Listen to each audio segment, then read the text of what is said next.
Meanwhile, on the comic box, Brandy, you're a fine girl. What a good wife you would be.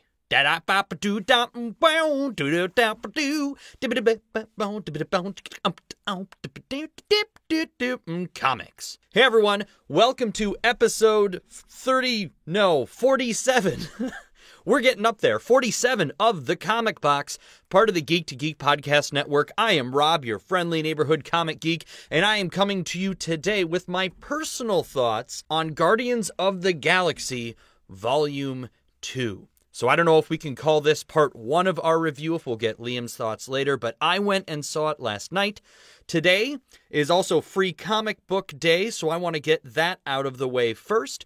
There's a picture of what I was able to pick up on Twitter at Comic Box Cast. I also managed to pick up 4 volumes of the Dan Slott and Mike Allred Silver Surfer series that I just gloat about on the show all the time because I love it.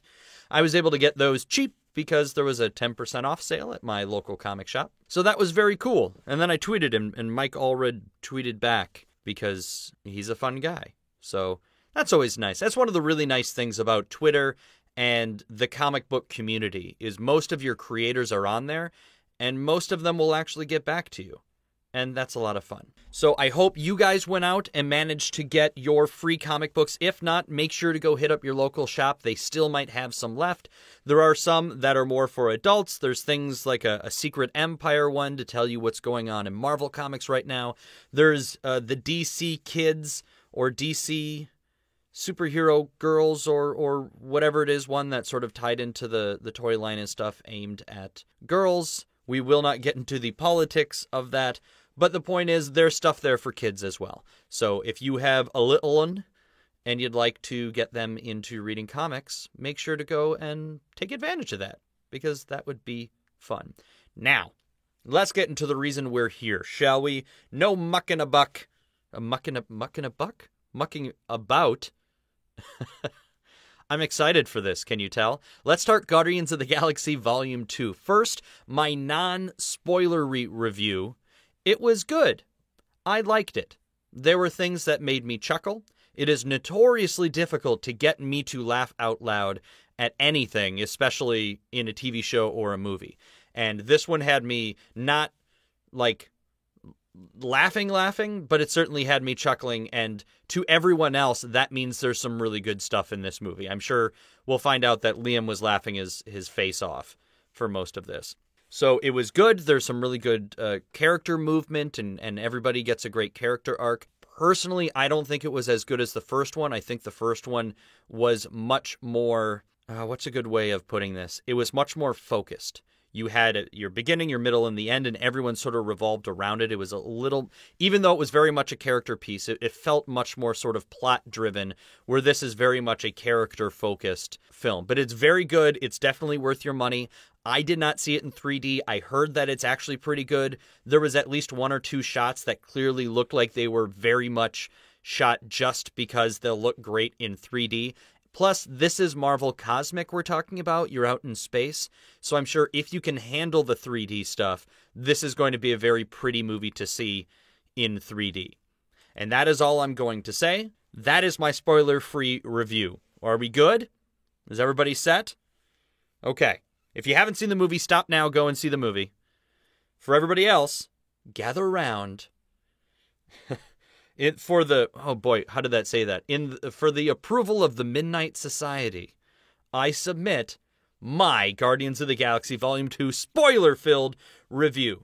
The way we normally do this is I go characters, then I do plot first. Well, this time I'm going to talk characters first, because this is very much a character-driven movie. Everything is about the characters and everybody getting a character arc. So we're going to start with characters, then we're going to talk plot, and then I'm going to explain some of those Easter eggs that you might have found. Now, I'm not necessarily going to cover everything. This is not an exhaustive review, but it is my review and the notes that I jotted down. So let's get into it. First, characters. As I said, Everybody in this movie gets an arc, and I don't know if that's necessarily a good thing. It definitely shows that the director, James Gunn, has a masterful handle on all of these characters, because he was also the one who wrote the script, and the ability to give every single one of these characters enough moments for them to have an independent arc, with maybe the exception of Groot, and we'll get there eventually. I thought that was incredibly impressive, but in my opinion, it made the movie feel a little uneven because we were jumping around too much. And that's coming from somebody who's a big fan of Lord of the Rings. I know a lot of people might have had issues with that, the Two Towers, because you basically have 3 sets of characters and you're constantly jumping back and forth. This movie basically does the same thing. And there were just times, not to get too much into plot, because I know that's later, it felt like there were times where they split up needlessly, just so that they could be split up and get individual character moments. So I feel like there were times where the plot had to be twisted in a way that wasn't necessarily logical in order to give us those really good character moments. Every single one of these actors was spot on, though. I think the inclusion of Stallone was a bit confusing. I mean, I thought he was fine. He was written fine. But I had a little trouble believing, just because he's Stallone. He's Sylvester Stallone. So I had a little bit of trouble believing him as Starhawk. And maybe Taserface, I thought, was laying it on a little thick. But beyond that, the performances were absolutely fantastic. So I don't fault any of the actors. I still think this, much the strength of everything Marvel does, with maybe the exception of Iron Fist, is that the casting is fantastic. The new people that they cast, for the most part, I think were fine. I thought Kurt Russell did a really good job. So I'm not blaming the actors for any of the character notes that I'm going to make from here on out. So let's start with some of these characters first. Obviously, the one that everyone was really looking forward to was Baby Groot. I liked Baby Groot, because how can you not? They literally in the movie say he's too cute to kill, but I wonder if the movie might have spent too much time with Baby Groot. And I'm just going to say money, money, money, money, merchandising. Like the dancing Groot things from the first film must have been at least 50% of all of the merchandising that they got from the first movie. Like more so than any of the other toys, action figures, play sets, whatever, had to have been the little dancing Groots or the Groot pop figure. Like the whole purpose of the first movie was We Are Groot, sums up the entirety of the first movie. So he was such a pivotal character. In this one, certainly serves a purpose and is there, but is more there just to have his own cute little Baby Groot moments that, granted, were fun. One of my favorite parts, if not my favorite part of this movie, was Groot and the bomb. And not the scene that you saw in the trailer, but where they made an ultra dramatic moment out of, after that moment, him trying to decide what order he needed to push the buttons in order to actually make the bomb not kill him immediately. I absolutely loved that moment. I thought the scene where he was trying to get the fin went on a little too long. But again, we'll talk about that when we get to plot stuff. So Baby Groot was basically the one that didn't really get a full arc through the whole thing, but some of the moments were amazing. The Baby Groot climbing up on people at the end of the movie where he's sitting there on Peter Quill's lap. I'm sure there were people that cracked a tear during that moment in the movie. Also, I'm just going to say it, I totally called Teenage Groot during the credits. Absolutely called it. I don't know how you couldn't see that coming. It was either going to be that or somehow he was going to become full grown by the end. But the way they were playing it in the trailers, it definitely looked like they were keeping him Baby Groot for this one. Again, money, money, money, merchandising. Next, let's talk about Yondu. Clearly, he is the standout of this movie because he is the character that gets a complete arc from start to finish. At the end of the first movie, you can tell he has a bit of a soft side, but basically he's a bad guy. In this one, he gets a full arc, redemption storyline. Plus he gets his original fin back that's closer to what he had in the comics. In the comics, the fin actually goes all the way down to part of his back, like a huge, mohawk plus some at the bottom.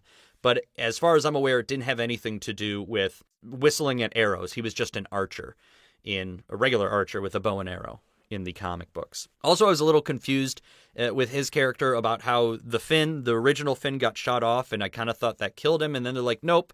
I'm like, they didn't kill him, so does that mean he's brain dead? And then, not really, because then he was also able to talk later, so that was a little inconsistent. I liked it. Obviously, I liked it. The scene where he's whistling and the arrows are flying around, taking everybody out, again, maybe a little too long, maybe a little too much, but there was some great stuff, and it looked pretty. Plus, there's the Mary Poppins moment, which I think was the big standout as well of his character throughout this whole thing.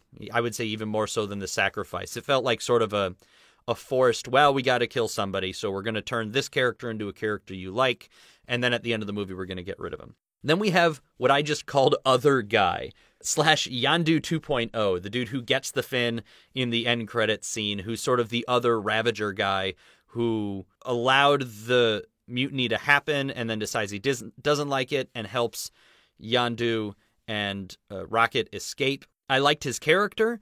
I never learned his name. I know they said it a lot, but because it was said normally and not like a forced, I'm pronouncing your name absolutely perfectly every time, they're like shouting commands and that sort of thing, I never actually learned his name. I liked the character. I think it was fine that they were trying to build him up as much as they did, but I'm glad that they didn't spend more time than they did. I thought the time they spent was okay, maybe a little much, but everything I needed to know about that character was at the very end when he cheered at the funeral. That's everything you need to know about his character. That moment might have been the most powerful of the whole movie for me and was done just absolutely beautifully. Drax was perfect. Like, cheers to Dave Bautista for taking that character to the next level where everything he says is both incredibly emotional and absolutely unemotional at the exact same time. He was absolutely dead on. I thought the writing of his character was great. I thought the character progression for him we got was great because it wasn't this massive revelation. It was just when he thinks about his family, he's incredibly sad, but you don't really see it. When something stupid is happening, he is absolutely in love with that moment, and that part shows. And just his complete unfailing honesty, I thought was absolutely great. I thought Drax's character arc, as small as it was, outside of Groot, probably the smallest of everybody, I might have been my favorite of the movie. Rocket, also, he gets an arc. He kind of learns that he is not alone, even though he is alone when he and Yondu bond, even though he has Groot. But I guess they kind of look at it as, well, that's not really the same thing. That's not really the same type of relationship, as far as somebody who completely gets you the way that Yondu and Rocket connected. So I thought that was a lot of fun. Plus, they connected over enjoying hurting other people, which not as much fun. But I thought Rocket was great. I thought the scene where he's throwing all of his traps down caught me a little bit by surprise. I mean, you see it in the trailer, but to see the extent of the extent to which it was done was absolutely fantastic. I thought Rocket did a really great job. Then we have Gamora and Nebula, where it's very much, their sister thing. I really liked the material between the two of them because it felt earned. We had the first movie that we could build on, and I thought in this one they did a good job. Obviously, it was funny, and they had to throw humor in it, and you kind of knew where it was going towards the end, but because of the way this movie was written, there was always that chance that they would still stay enemies at the very end.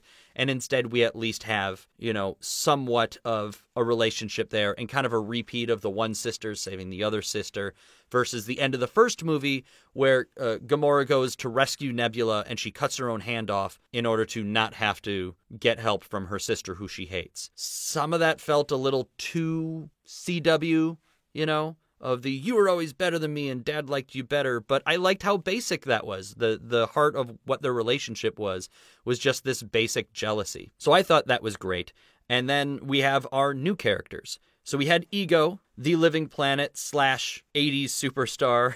It was pretty much what I was expecting. I was expecting this to be a physical manifestation of Ego, but I didn't see the dead kid thing coming. I guess that's more of a plot point, but it's definitely important to his character. I assumed it was going to be something in there about how obviously if we find out in the trailer that Kurt Russell is Star-Lord's dad, they're going to flip the script at some point. You're going to find out that something isn't quite right with that situation or quite what it should be. And this certainly did that, but I wasn't exactly seeing the way he was doing it. The idea that he had all these other kids, but none of them met his expectations, so they died.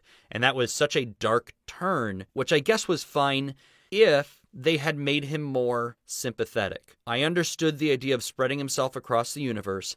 I really, really wanted it to be something along the lines of, and this is a deep cut for Marvel fans, a celestial seed. I thought it was interesting that they said he was a celestial instead of just a living planet. In the comics, he's considered one of the elders of the universe, but he's not a celestial. If you remember the first movie, and this was a very short scene, we got to see a short clip from the Collector of what happens when one of these Infinity Stones is used. And it showed this giant being that was like a humanoid shape that had a big weapon with the power, the purple one, the power Infinity Stone embedded in it, and he uses it to wipe out an entire planet. That's a celestial as they appear in the Marvel Comics. And their jobs are basically universal gardeners. They sort of create planets and destroy planets, and they pass judgment on planets, as in, you're a failed experiment, so we're just going to get rid of you. And actually, Nowhere, that giant floating head in space, that's where the Collector lived and where they fought Ronan for the first time, that is also the head of a celestial. So thinking that this planet was a celestial was a little weird, but I think they're using celestial in like a lowercase c, maybe, in that there are many different types of creatures out there that they just call celestial beings, meaning they're just these all-powerful, all-important, nigh omnipotent beings out there.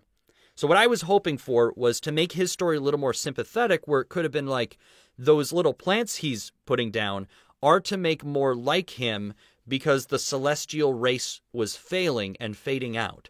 So it would be like I am creating more of my race so they don't die, but in the process, these worlds have to die. But because I have such a broad view of the universe, it's better for there to be more celestials than there are to be a couple of planets across the billions and billions of planets covered in life in the universe. So that was my thought when I saw him put the plant down and saying he had put them all over. I was like, oh, that's going to be a seed. And there's a wonderful storyline where the reason superheroes exist is to protect the planet Earth from outside enemies, not realizing that all they're doing is protecting an egg that has yet to hatch. Now, that is not what's going on in the Marvel Cinematic Universe. That's not, I think, what happened in the regular Marvel comics. But that's what I was hoping would happen with Ego. That said, I thought what we got out of him was pretty good. I could have done without the giant fight at the end where it was very much a Neo versus Agent Smith. We're both insanely powerful and we're both immortal, but we're going to keep punching each other anyway. It's like the fight at the end of the first Pirates of the Caribbean where it's like, what are we going to do here, Jack? Us two immortals fighting on into oblivion, or whatever he said. Like, they can't die, so they're just going to keep fighting. And I know it was a distraction, but that I could have done without, or I felt they could have done something better. Now let's talk Mantis, our new Guardian. I thought Mantis was neat. I loved the way the actress played the character. They really downplayed her powers versus what her powers are in the comic books. But I thought the way they used them here was fine. I'm okay with her not having the great powers. I guess I'm okay with them not talking about her being the celestial Madonna, though that would have made a lot more sense if they had tied that into the story of why she was actually on that planet. But maybe that's going to be a thing that they're going to play up in the next movie, maybe. And again, that's Celestial Madonna with a lowercase c. When they call her that in the comics, I believe it has nothing to do with the actual Celestials. I know it gets confusing, just like a lot of things in comic books, but you have to remember they've been around for over 75 years, so things are going to get muddled when you're trying to tell a new story every single month. I hope in the future we get some of the martial arts stuff, because she felt very incapable, and that seemed weird, that her only purpose was to put Ego to sleep, but he seems, outside of the evil stuff of spreading himself across the universe, it seemed like he was pretty benevolent. So I thought it was weird that she didn't really know anything else, or had the ability to protect Ego's human form when it's out and about in the universe. You would think that she would be like half bodyguard, half servant, but I thought what they did with her was fine. And she kind of got her own character arc as well, where she learned that she wasn't completely worthless. And even though, as Drax told her, she is hideous on the outside, she is beautiful on the inside.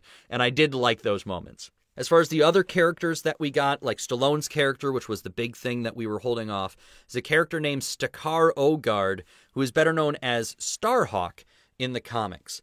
And along with the other sort of captains of the Ravagers, there was the Crystal guy, Martin X Tanaga, who's played by Michael Rosenbaum. That's the guy who voiced The Flash in the Justice League and Justice League Unlimited cartoons and played Lex Luthor in Smallville. You had Ving Rhames as Charlie 27, the really big guy. Michelle Yeoh as Alita Ogard. And let's just say, thank God, if you want to look up Alita, Aleta, online and see what her costume looked like in the comics, thank God we didn't have to deal with that. It's basically a black bodysuit with a plunging neckline that goes past her navel. Like, who was it? Was it Jennifer Lopez, I think? Her dress, like the super plunging neckline that goes like past the belly button even. Think that in a black bodysuit and then like thigh-high gold boots. Like it's pure stripper deluxe. And then we had Krugar, who's the red guy, and Mainframe, who I guess was voiced by Miley Cyrus, even though I read somewhere that she wasn't actually in the credits as voicing that. So these characters, and this is the group of people that get together at the end of the movie in one of the bonus scenes during the credits. That is the original Guardians of the Galaxy team that was created in 1969, and then they appeared randomly through comics and then actually had their own series in 1990. And some of those aren't on the original team, but just take my word for it, they were all members of the Guardians of the Galaxy before this current team, which is based on the 2008 series. And Yondu was a member of the original Guardians of the Galaxy team. So it was a nice touch, thinking that they all used to be a team together, and then there was the falling out, and they all became their own captains, and Yondu was kicked out, and then he dies, and that gets them all together. So I don't know if that was just a tribute to Marvel Comics fans or fans of the original Guardians of the Galaxy. I've heard it said that they plan on bringing Stallone back in future movies, so maybe he's going to play a larger role as the leader of the Ravagers at large, or maybe they'll be the villains or other heroes in the third movie. I kind of hope not more heroes because we have enough characters, that we're going on with. Either way, it was a really cool Easter egg to have all of those in there.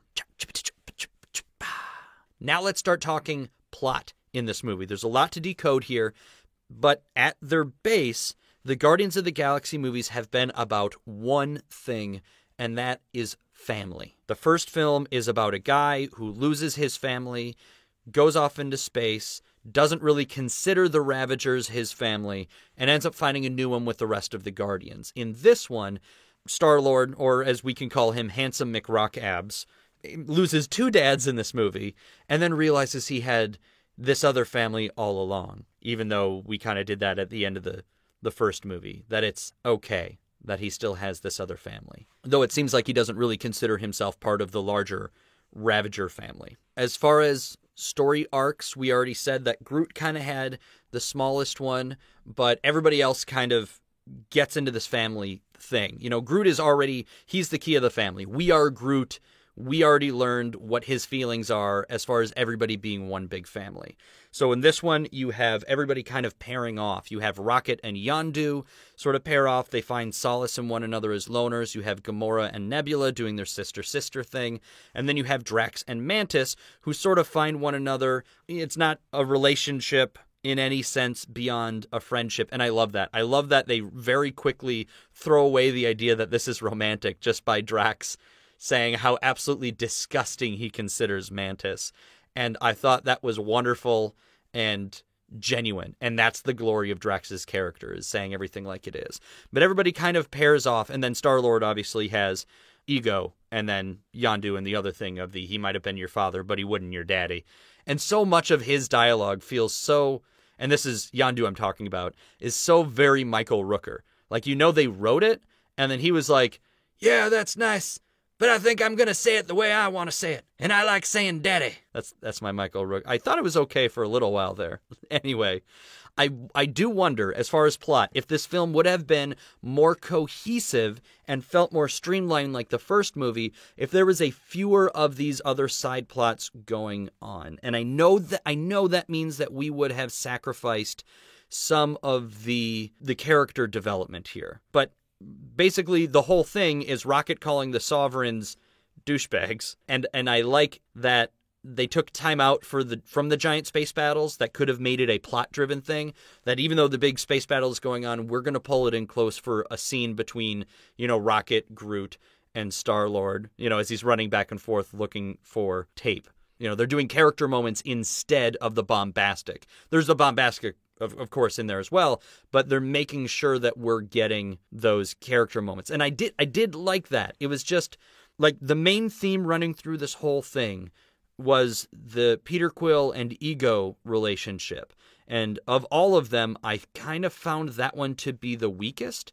Even though it was such a big deal, I felt like I just didn't necessarily feel the hook of this is my dad kind of thing. And I thought the baseball thing, while I know it was a nice touch or whatever, felt a little weak to me. And I'm talking as somebody who, lost his dad. Like, my dad died when I was 17. Not to get super personal in here, it's not where I'm going. But I would have thought that the father-son relationship would have hit home much harder, because those types of things in movies tend to hit me harder just because it's a thing that I personally can really relate to. But it didn't. It didn't really do a whole lot for me. Maybe it was because I was waiting for Ego to go bad or kind of wait for the other shoe to drop there. But just with all of these plots going on and without a strong central thing taking us through, I felt like, and I'm really happy I put this in my notes because I think this sums up my thoughts beautifully, which is I felt like I was binging an entire season of a really good Guardians television show in one movie, because there were so many different character things going on at once. And it all, to his credit, like I said, James Gunn kept it all together really, really well. It was just maybe there were too many of these little things going on for it to surpass the first one in quality as an overall film. But really, I think we can call this the Empire Strikes Back of what we at least know is going to be a Guardians of the Galaxy trilogy. So I'm going to assume that the third one is going to be more plot-driven, because the first one, we introduce the team, we give them all a challenge, they come out a family. The second one, we're going to break the team apart a little bit. We're not going to do the Avengers disassembled Civil War thing, but we're going to let everybody split up and give them their own time to explore each of our characters. And then in the third film, I figure everyone's going to come back together and have some big adventure. Now let's get into some Easter eggs. I was okay with that one. That was all right. All right, let's roll down just a short list of Easter eggs. First, Howard the Duck returns. He was one of our end credit things at the end of the first movie. He was also seen in the background of the collector's scene. He is literally an anamorphic duck. He's a duck that can walk around and talk. And we got one shot of him on this one planet where he's just hanging out and talking to people. So he's still around. Hooray for Howard the Duck. Like I said, we saw the original Guardians team led by Stallone. The Stan Lee scene, because Stan Lee has cameos. I really liked this one. Might be, as much as I enjoyed him being a DJ in a strip joint, I kind of really liked this one because in this cameo, I'm pretty sure he's just Stan Lee, because he is talking to these other beings. He's in a spacesuit. He's on a moon, which might be not the moon if there were multiple of these beings. I'll explain that in a second. But the idea is like, and then that time, I almost had a good Stan Lee. I almost had a good one. He's like, and then that time I was a delivery driver. The idea being he's explaining to these beings all of the different cameos he's done in different movies.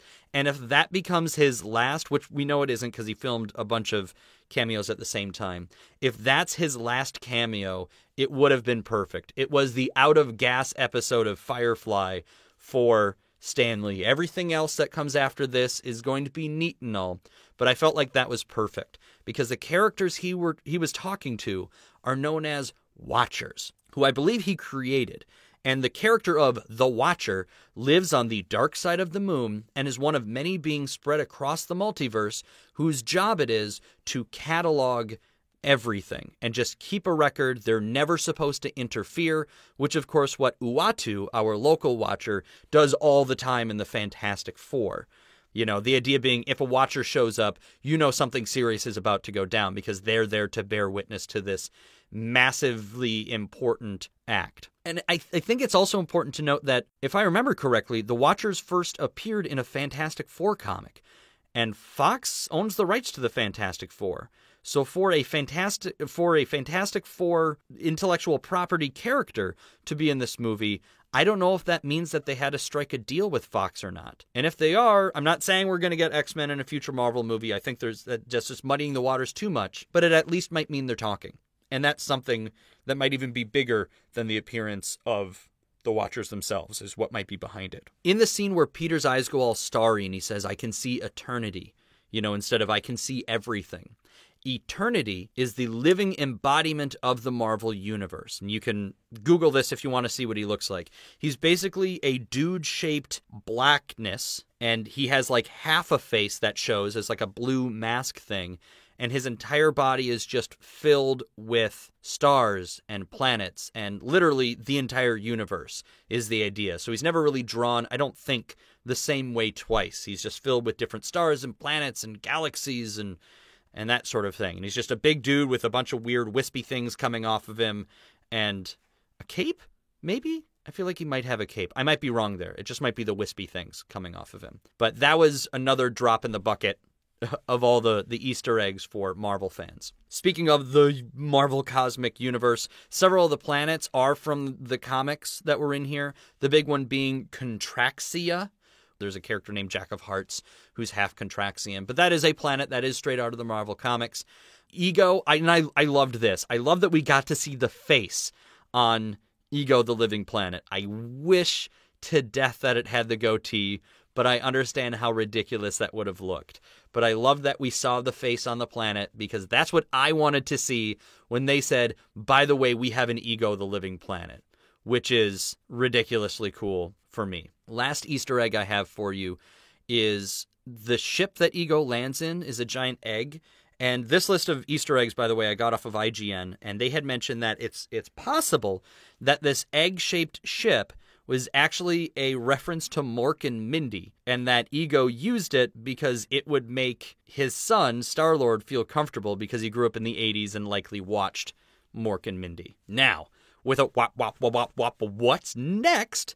Let's talk about the big, important teaser that was in here that we can only assume is going to lead us to Guardians of the Galaxy Volume 3. Or, if they're playing coy with us, maybe even this is the tease for Infinity War. The Sovereign, which is this race of these gold beings who, I guess we didn't really talk about the Sovereign. They were there, but it's totally this MacGuffin thing. They'll be more important later, but it was just so that they could have somebody else chasing after them. Is this race of gold-skinned people which, and I hope this doesn't sound racist for some reason, but the fact that everyone was completely covered in gold and they all dressed alike made it really hard for me to determine, like, was the woman that was piloting the one ship that looked different from the others, was that their queen? Like, I'm assuming it was their queen, but I was having trouble discerning the different gold people apart because they're all gold people who dressed the same. So maybe I'm just really bad with faces. But they're all gold, and they're all perfect beings who are bred for very specific purposes,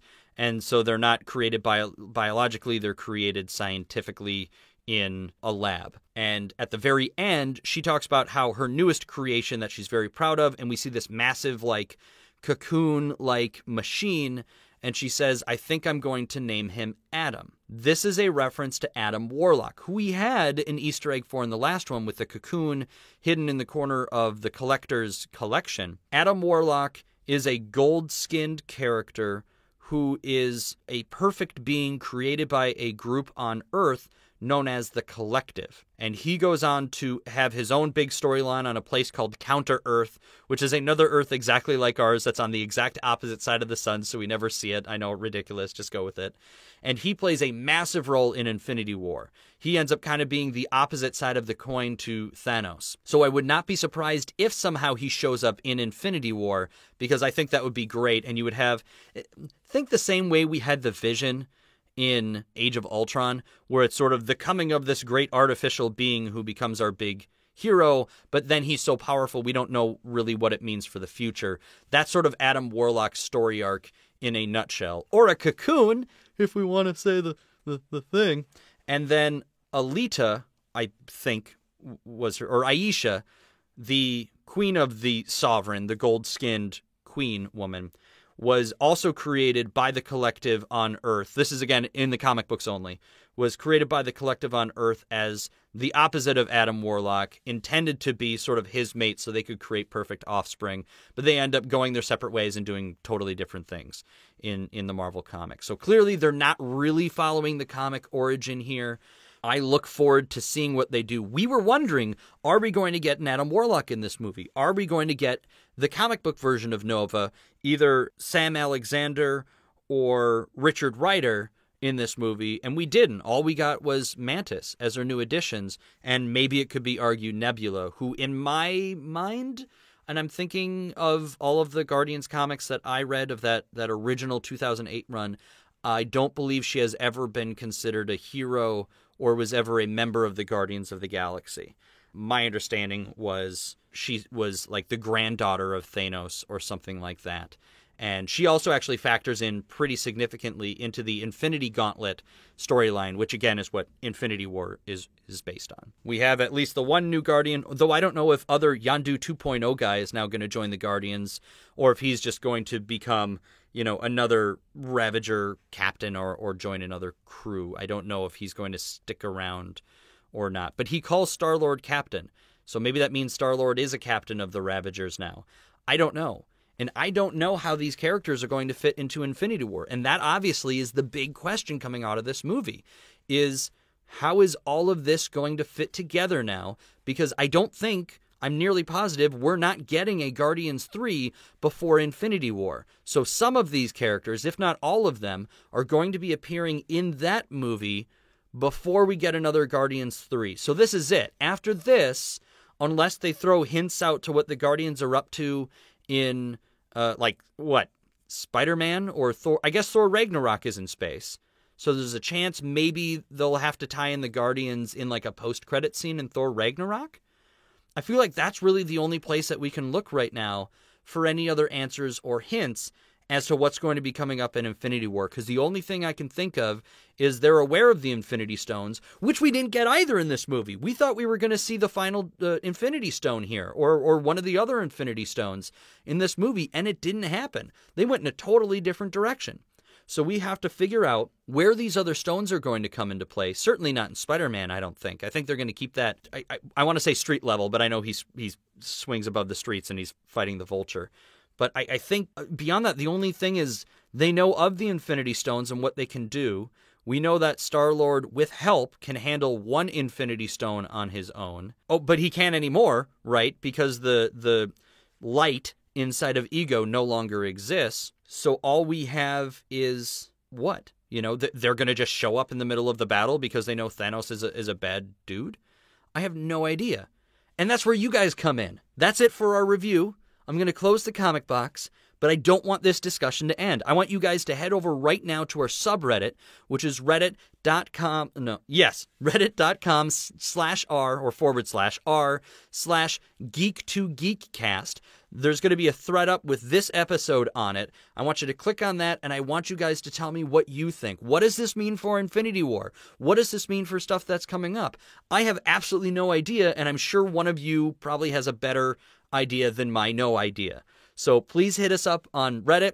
You can find us on Twitter at ComicBoxCast. You can find me personally at Nobi. You can send us an email if you have any ideas for future episodes, or you just want to tell me what you thought of this one. That is thecomicboxpodcast@gmail.com. Do not forget, this is part of the Geek to Geek Podcast Network. You can head to geek2geekcast.net for updates on all of our different Geek to Geek cast shows. We're looking forward to doing some email-only content, so be sure you sign up for email updates. You can choose which shows you want updates about. So I will look forward to seeing you guys. I guess I'm not going to see you. I look forward to you hearing, I look forward to talking to you. Let's say that. And then I look forward to you hearing my voice again in a week, which I believe we are going to dive back into some of the new trailers that have been coming out, as well as some news. We've actually already recorded that. Liam and I recorded that a few days ago. So I think that's the episode we're going to do next week. If not, it is going to be a part 2 review of this movie where I talked to Liam about what he thought of Guardians of the Galaxy. Otherwise, we will get to that in a few weeks' time. I am going on vacation at the end of May for a couple of weeks. It's my 5-year anniversary with the wife. So I am going to be pre-recording some episodes. So don't worry, we are still going to do a Wonder Woman prep episode for the Wonder Woman movie that's coming up the first week in June. You're going to get an episode on that. And then in 2 weeks, that's a little up in the air. I have a couple different options of what we might do for an episode there. But we will have content going through that whole time. But I'm just letting you know that all of that is being recorded ahead of time. So if anything like huge happens in the comic book world, maybe I'll try and jump in and add a little bonus episode. Otherwise, we will talk about it when we get back in June. So I still have more to record after this. This is not the last that I will be recording for you guys. But I wanted to keep you in the loop because I like you guys. So go out there, get your comics. If your comic book store still has some free comic book stuff there, go and see this movie. Go and see Guardians of the Galaxy Volume 2. We want to support all of these comic book movies, good or bad, so that they keep on making them because we just love them so much. Find us on Reddit, hit me up on Twitter, and I will see you guys next time. Guardians of